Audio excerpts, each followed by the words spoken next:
Welcome you all to my YouTube channel top scorer. आज हम business studies class 11th का chapter number first that is nature and purpose of business discuss करने जा रहे हैं। इस चैप्टर के अंदर आप कंसेप्ट ऑफ बिजनेस को डिटेल में पढ़ेंगे। ठीक है, इस चैप्टर में आप जानेंगे कि बिजनेस क्या होता है, बिजनेस के क्या फीचर्स होते हैं, बिजनेस के क्या ऑब्जेक्टिव्स होते हैं। इन सभी चीज़ों को आप आज इस चैप्टर में डिटेल में पढ़ेंगे। ठीक है ना। इस चैप्टर में बिजनेस को पढ़ने से पहले हम ये जान लेते हैं कि जो ह्यूमन एक्टिविटीज हैं बेटा, वो दो भागों में विभाजित की गई हैं, इकोनॉमिक एक्टिविटी और नॉन इकोनॉमिक एक्टिविटी। ठीक है, इकोनॉमिक एक्टिविटी नाम से ही पता चल रहा है, ठीक है ना, जो कि कंसर्न होगी मनी के साथ, है ना। इकोनॉमिक एक्टिविटीज बेटा, वो इकोनॉमिक एक्टिविटीज वो होती हैं जिसमें आपको क्या होता है, मॉनेटरी गेन होता है। क्या होता है? मॉनेटरी गेन होता है। ठीक है, पैसे से रिलेटेड गेन होता है। ठीक है, अब इसकी अगर हम बात करें कि इन एक्टिविटीज के अंदर क्या क्या आती है, प्रोडक्शन आती है, कंजप्शन आती है, डिस्ट्रीब्यूशन आती है, एक्सचेंज आती है। ये सारी की सारी जो एक्टिविटी है, प्रोडक्शन, कंजप्शन, डिस्ट्रीब्यूशन, एक्सचेंज, ये सारी की सारी किसमें आती है? इकोनॉमिक एक्टिविटीज में आती है। ठीक है, अगर हम इसके स्कोप की बात करें तो ये आपको एम्प्लॉयर और एम्प्लॉय के बीच में देखने को मिल जाता है, प्रोड्यूसर और कंज्यूमर के बीच में देखने को मिल जाता है, प्रोफेशनल और क्लाइंट के बीच में देखने को मिल जाता है। अब हम बात करते हैं इसकी रिटर्न की। तो बेटा, इसके रिटर्न में आपको क्या मिलेगा? ऑब्वियसली इनकम मिलेगी, है ना। रिटर्न में आपको क्या मिलेगी? इनकम। अब इसको और क्लियर करने के लिए हम एक एग्जाम्पल देख लेते हैं। जैसे एक टीचर जब एक क्लास में पढ़ा रही है तो उसके बदले में उसको सैलरी मिल रही है, तो ये जो एक्टिविटी है, ये कौन सी एक्टिविटी हुई? इकोनॉमिक एक्टिविटी हुई। अब हम जानते हैं कि नॉन इकोनॉमिक एक्टिविटी क्या होती है। नॉन इकोनॉमिक एक्टिविटी जो कि मनी से कंसर्न्ड नहीं होती है, ठीक है, जो कि मनी से कंसर्न्ड नहीं होती है। ठीक है, अब इसकी इन एक्टिविटीज के अंदर क्या क्या आता है? ठीक है, रिलीजियस एक्टिविटी आ जाती हैं, चैरिटेबल एक्टिविटीज आ जाती हैं, पेरेंटल एक्टिविटीज आ जाती हैं, रिक्रिएशनल एक्टिविटीज आ जाती हैं। अब आप पूछेंगे कि रिक्रिएशनल एक्टिविटीज क्या होती हैं?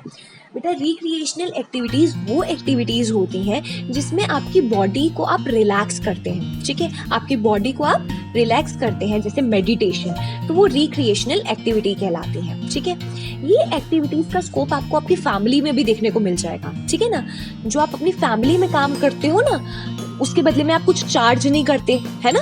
मम्मी से कहते हो, मम्मा मैं दूध लेकर आया हूँ, मेरे को पैसे दो, ऐसे तो कभी नहीं कहते ना हम लोग। तो मतलब ये जो इकोनॉमिक एक्टिविटीज होती हैं उनमें तो हमें पैसे मिलते हैं, ठीक है, पर नॉन इकोनॉमिक एक्टिविटीज में हमें पैसे नहीं मिलते। ठीक है ना, पैसे नहीं मिलते। ये हमारी रिस्पॉन्सिबिलिटी होती है या ये हम अपनी खुशी के लिए करते हैं, ठीक है ना, अपने आप को रिलैक्स करने के लिए करते हैं। तो वो सारी एक्टिविटीज जिसमें हमें पैसा नहीं मिल रहा है, वो नॉन इकोनॉमिक एक्टिविटी कहलाती है। ठीक है, जिसमें हमें पैसा नहीं मिल रहा है, वो सारी नॉन इकोनॉमिक एक्टिविटी कहलाती है। अगर हम बात करें कि इसके रिटर्न में हमें क्या मिलता है, तो इसके रिटर्न में हमें क्या मिलेगा? ऑब्वियसली इसके रिटर्न में हमें मेंटल सेटिस्फेक्शन मिलेगा। क्या मिलेगा?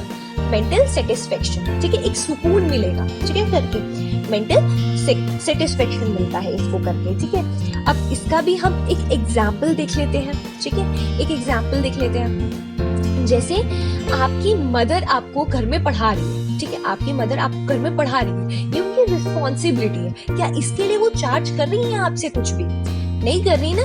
ठीक है, या आप अपने पेरेंट्स के लिए कोई भी काम करते हो, तो आप क्या उनसे चार्ज करते हो? मम्मा मुझे पैसे दो, नहीं चार्ज करते ना, नहीं चार्ज करते ना। तो वो कौन सी एक्टिविटीज में आएगा? नॉन इकोनॉमिक एक्टिविटीज में आएगा। ठीक है, ओके, तो वो किस में आएगा? नॉन इकोनॉमिक एक्टिविटीज में। अब हम जान लेते हैं कि बिजनेस क्या होता है। बेटा, सबसे पहली चीज, बिजनेस एक इकोनॉमिक एक्टिविटी है। क्या है? बिजनेस एक इकोनॉमिक एक्टिविटी है, ये बात आपने जान ली। ठीक है, जिसका प्राइम ऑब्जेक्टिव क्या है? प्रॉफिट अर्न करना। ठीक है, पर प्रॉफिट अर्न कैसे करेगा? जब वो हमारी नीड्स को सेटिस्फाई करेगा। ठीक है, हाँ, ह्यूमन नीड्स को जब वो सेटिस्फाई करेगा तभी तो वो प्रॉफिट अर्न कर पाएगा। ठीक है ना, तो उसका प्राइम ऑब्जेक्टिव क्या है? प्रॉफिट अर्न करना है। ठीक है, पर कैसे? जब वो हमारी नीड्स को सेटिस्फाई करेगा। पहले वो एक ऐसा प्रोडक्ट लाएगा जिससे वो हमारी नीड्स को सेटिस्फाई करेगा, और उसके बाद हम उसे वो चीज लेंगे और उससे उसको क्या होगा, प्रॉफिट होगा। ठीक है, तो आपने जान लिया बिजनेस क्या होता है। एक बार डेफिनेशन को भी देख लेते हैं। Business refer to those economic activities involving the purchase, production or sales of goods and services with a motive of earning profit by satisfying human needs in a society। ठीक है, क्लियर हो गया आपको बिजनेस क्या होता है, ये definition आपको समझ आ गई, एक एक चीज मैंने समझा दी इसकी। ठीक है, अब हम जानते हैं कि बिजनेस की कैरेक्टरिस्टिक्स क्या होते हैं, मतलब इसके क्या फीचर्स होते हैं, इसमें आप क्या क्या देखने को मिलेगा आपको। ठीक है, तो सबसे पहली चीज हमने ये तो जान ही लिया है कि बिजनेस क्या है, एक इकोनॉमिक एक्टिविटी है। बिजनेस क्या है, एक इकोनॉमिक एक्टिविटी है। ठीक है, जिसका ऑब्जेक्टिव क्या है, पैसे को अर्न करना। ठीक है, पैसे को अर्न करना। ठीक है, इसका पर्पस ये नहीं है कि सोशल वेलफेयर देना, नहीं, ये सोशल वेलफेयर के लिए नहीं आई है। ठीक है, ये किस लिए आई है, इसका ऑब्जेक्टिव ही ये है कि ये मनी अर्न करने के लिए आई है। ठीक है, बिजनेस जब भी खोला जाता है पैसे अर्न करने के लिए खोला जाता है। ठीक है, ये बात क्लियर हो गई अच्छे से।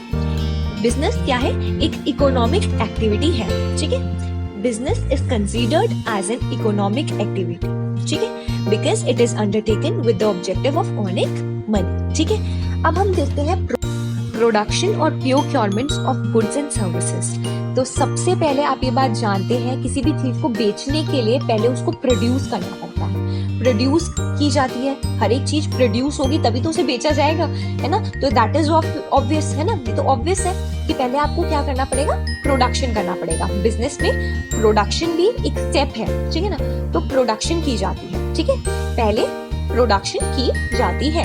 अब इसके नेक्स्ट जो आता है थर्ड पॉइंट जो है वो है बाइंग एंड सेलिंग। अब बाइंग और सेलिंग किसके बीच में की जाती है, बायर और सेलर के बीच में, है ना। और किस लिए की जाती है, मनी के लिए ऑब्वियसली। ठीक है, बायर और सेलर के बीच में की जाती है और मनी के लिए की जाती है। Buying and selling of goods for money, exchange और sale must take place between the buyer and the seller.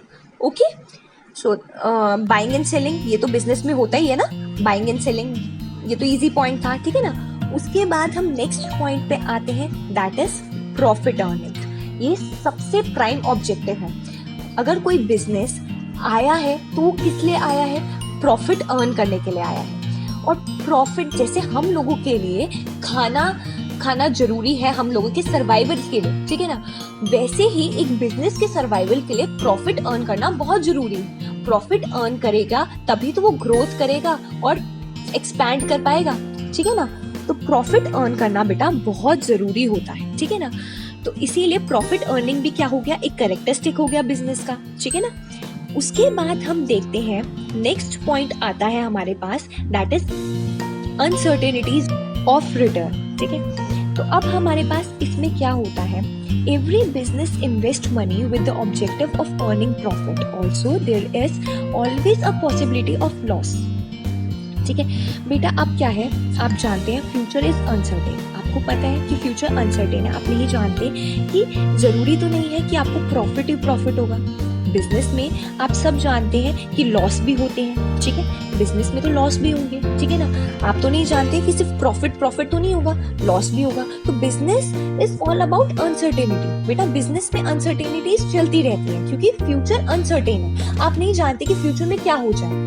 ठीक है ना, तो लॉस भी हो जाते हैं। ठीक है, तो एक इंसान जो लॉस बियर कर सकता है वही बिजनेस में जाता है। ठीक है ना, तो बिजनेस में प्रॉफिट एंड लॉस चलते रहते हैं। ठीक है ना, अगर हम बात करें एलिमेंट ऑफ रिस्क की, तो बेटा ये बात आप जानते हैं कि फ्यूचर अनसर्टेन है, तो फ्यूचर में क्या हो जाए यू नेवर नो। ठीक है, आपको नहीं पता, कभी चोरी हो जाती है, कभी आग लग जाती है, कभी कंज्यूमर के प्रेफरेंसेस में चेंज आ जाते हैं, कंज्यूमर के टेस्ट में चेंज आ जाता है। तो मतलब बिजनेस में ये रिस्क वगैरह चलता रहता है। क्यों? क्योंकि आप नहीं जानते कि फ्यूचर में क्या हो जाएगा। ठीक है ना, तो बिजनेस में सब चीजें चलती रहती हैं। अब हम आगे अगर देखें तो आप ये बात, बेटा इकोनॉमिक एक्टिविटीज जो हैं वो 3 भागों में विभाजित है। पहली होती है बिजनेस, दूसरी होती है प्रोफेशन और तीसरी होती है एम्प्लॉयमेंट। ठीक है, तो ये इन 3 भागों में विभाजित की गई हैं। ठीक है, इकोनॉमिक एक्टिविटीज को फर्दर डिवाइड किया गया है 3 स्टेज में। पहला है business, second is profession and third is employment. तो इनमें इन्हें विभाजित किया गया है इन इकोनॉमिक एक्टिविटीज़ को, ठीक है। तो अब हम इनके बारे में डिटेल में जानेंगे, ठीक है। तो सबसे पहले आता है बेटा हमारे पास बिजनेस। तो जो बिजनेस है, comparison of business, profession and employment, ठीक है। तो सबसे पहले आता है मोड ऑफ इस्टेब्लिशमेंट। तो बिजनेस के लिए मोड ऑफ इस्टेब्लिशमेंट जो है वो उसको लीगल फॉर्मेलिटीज़ कुछ पूरी करनी होती हैं, फिर वो इस्टेब्लिश होती है। प्रोफेशन की बात करें तो आपको प्रोफेशनल बॉडी से एक सर्टिफिकेट ऑफ प्रैक्टिस लेना होता है, ठीक है। उसके बाद अगर हम एम्प्लॉयमेंट की बात करें तो आपको एक सर्विस एग्रीमेंट मिलता है, उसके बाद आपका एम्प्लॉयमेंट शुरू होती है, ठीक है। अब नेचर ऑफ वर्क की अगर हम बात करें तो बेटा जो नेचर ऑफ वर्क है ये आप जानते हैं कि इसमें आपको बिजनेस के अंदर आपको क्या करना है, गुड्स एंड सर्विसेज बनानी है पब्लिक के लिए। प्रोफेशन के अंदर आपको अपनी एक्सपर्टाइज सर्विसेज पब्लिक को देनी है, ठीक है। एम्प्लॉयमेंट के अंदर आपको रूल्स एंड रेगुलेशंस पर काम करना है, एक ऑर्गेनाइजेशन के रूल्स एंड रेगुलेशंस पे काम करना है, ठीक है ना। जैसा एक ऑर्गेनाइजेशन कहेगी आपको बिल्कुल उसी के अकॉर्डिंगली सारा काम करना है। क्वालिफिकेशन की अगर हम बात करें तो बिजनेस में कोई क्वालिफिकेशन, मिनिमम क्वालिफिकेशन रिक्वायर्ड नहीं होती। प्रोफेशन में एक्सपर्टाइज ट्रेनिंग मस्ट होती है। अगर हम बात करें एम्प्लॉयमेंट में, तो एम्प्लॉयमेंट में जो क्वालिफिकेशन आपके एम्प्लॉयर ने कही हुई है वो जरूरी होती है। अगर हम रिवार्ड की और रिटर्न की बात करें तो बिजनेस में आपको प्रॉफिट मिलता है, ठीक है। प्रोफेशन में आपको प्रोफेशनल फी मिलती है, और अगर हम एम्प्लॉयमेंट की बात करें तो उसमें आपको सैलरी और वेजेस मिलते हैं, ठीक है।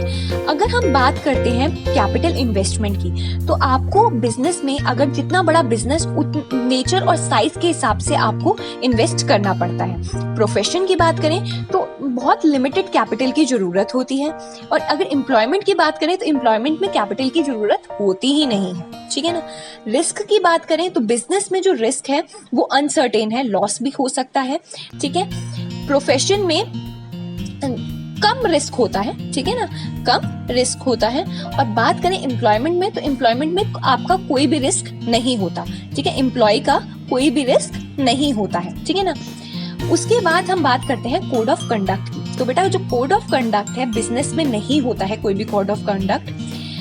प्रोफेशन में आपको professional code of conduct follow करना पड़ता है। जैसा प्रोफेशनल कोड ऑफ कंडक्ट होता है उसको एक आपको फॉलो करना पड़ेगा। और अगर बात करें एम्प्लॉयमेंट में तो वो नॉर्म्स ऑफ बिहेवियर होते हैं जो आपको एम्प्लॉयर देता है, उसको आपको फॉलो करना पड़ता है।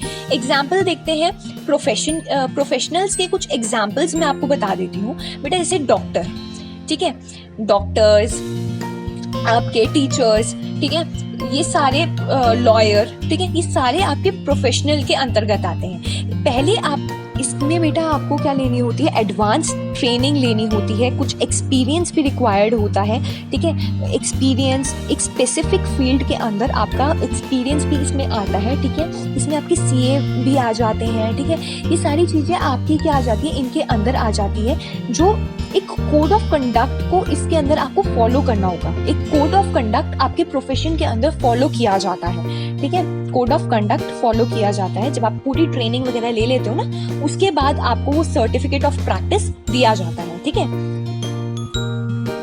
अब मुझे लगता है कि आपको प्रोफेशनल्स अच्छे से क्लियर हो गए होंगे, है ना, प्रोफेशनल्स अच्छे से क्लियर हो गए होंगे। अब हम जानते हैं इकोनॉमिक ऑब्जेक्टिव्स, ठीक है बेटा। आप जानते हैं बिजनेस क्या है, एक इकोनॉमिक एक्टिविटी है, तो ऑब्वियसली उसके कुछ इकोनॉमिक ऑब्जेक्टिव्स होंगे, ठीक है ना। अब हम इसको पढ़ेंगे कि इकोनॉमिक ऑब्जेक्टिव्स क्या होते हैं एक बिजनेस के, ठीक है।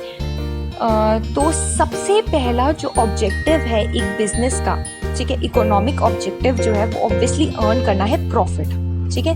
तो जो सबसे पहला ऑब्जेक्टिव है वो क्या है, अर्न करना प्रॉफिट। तो बेटा आप जानते हैं प्रॉफिट का मतलब क्या होता है, जब आपकी इनकम ज्यादा हो एक्सपेंडिचर से, ठीक है ना। तो ये तो हर बिजनेस का प्राइम ऑब्जेक्टिव होता है कि वो क्या अर्न करे, प्रॉफिट अर्न करे, ठीक है। मैंने तो आपको ये पहले ही बताया था कि तभी एक बिजनेस का जो सर्वाइवल है वो उसके प्रॉफिट पे डिपेंड करता है, ठीक है। जितना ज़्यादा प्रॉफिट उतना ज़्यादा उसका सर्वाइवल, ठीक है ना, और ग्रोथ भी होगी, एक्सपेंशन भी होगी, ठीक है ना। तो ये सारी चीज़ें उसके प्रॉफिट पे निर्भर करती है, ठीक है ना। अब हम सेकेंड पॉइंट डिस्कस करते हैं, दैट इज इनोवेशन। बेटा इनोवेशन क्या होता है? बेटा आपको बिजनेस के अंदर इनोवेशन भी लाना होता है, ठीक है, टाइमली इनोवेशन भी लाना होता है। जैसे नए प्रोडक्ट्स ले आए, ठीक है, मोबाइल के आप देखते हैं नए नए प्रोडक्ट्स आते हैं, या फिर आपका जो एग्जिस्टिंग ओल्ड प्रोडक्ट है उसके अंदर आप क्या ले आए, कुछ नए फीचर्स ले आए, ठीक है ना, ठीक है, कुछ मोर यूजफुल इनोवेशंस ले आए उसके अंदर, ठीक है ना। और आपने क्या करा, अपनी प्रोडक्शन मेथड में इम्प्रूव किया, ठीक है ना। आप जानते हैं बेटा business is all about competition, ठीक है ना। आज के टाइम पे कंपटीशन कितना ज़्यादा है, ठीक है ना। तो आप ये जानते हैं जितना न्यू डिज़ाइंस आप लाएंगे, जितनी बेटर मशीन्स आपकी होंगी, जितनी बेटर टेक्निक्स आपकी होंगी, जितनी नई वैरायटीज़ आपकी होंगी, उतना आपका बिजनेस ग्रो करेगा, ठीक है ना। तो इनोवेशन ज़रूरी है, कहीं ना कहीं इनोवेशन ज़रूरी है। आगे अगर हम बात करें तो बेटा है third point, optimum utilisation of resources. आप जानते हैं बेटा कि एक बिजनेस में, ठीक है, मैन लगता है, मटेरियल लगता है और मनी लगता है, ठीक है, और मशीनरी भी लगती है। ये सारी चीजें लगती हैं आपकी, ठीक है, मैन, मटेरियल, मनी, मशीनरी, ये सारी एक बिजनेस में लगती है। पर ये सारी चीजों का सही से इस्तेमाल करना, यही बिजनेस होता है। अगर आपने इन सब चीजों का सही तरीके से इस्तेमाल किया, ठीक है, मैक्सिमम बेनिफिट इन रिसोर्सेज से आपने लिया, तो आपको ज्यादा से ज्यादा प्रॉफिट होगा, ठीक है ना। आपने जितना अच्छे से अपने रिसोर्सेज को इस्तेमाल किया, उतना आपको आगे प्रॉफिट के चांसेस होते हैं, ठीक है। तो मतलब ऑप्टिमम यूटिलाइजेशन का क्या मतलब हुआ कि आपको अपने रिसोर्सेज का अच्छे से इस्तेमाल करना है, ठीक है, अपने रिसोर्सेज का अच्छे से इस्तेमाल करना है। अब हम बात करते हैं now the fourth one is improving productivity, ठीक है बेटा। तो हर एक बिजनेस का एम होता है कि उसकी ग्रेटर प्रोडक्टिविटी हो। हर कोई चाहता है कि मेरी प्रोडक्टिविटी सबसे ज़्यादा हो, ठीक है। अब प्रोडक्टिविटी को ज़्यादा करने के लिए आपको रिड्यूस करना होगा आपकी वेस्टेज, जो आपके रिसोर्सेज में वेस्टेज हो रही है उसको रिड्यूस करना होगा। और कैसे करोगे आप? जब आप ऑप्टिमम यूटिलाइजेशन करोगे अपने रिसोर्सेज का, अपने ह्यूमन रिसोर्सेज का, इक्विपमेंट्स का, मनी का, मशीन का, जब आप इन सब चीज़ों का ऑप्टिमम यूटिलाइजेशन करोगे तभी आपकी इम्प्रूव होगी प्रोडक्टिविटी, ठीक है। तो that's all for today's video. Do not forget to like, share and subscribe to my channel and hit the bell icon so that you will be notified that I'm on YouTube. Thanks for watching. Bye bye. Stay safe.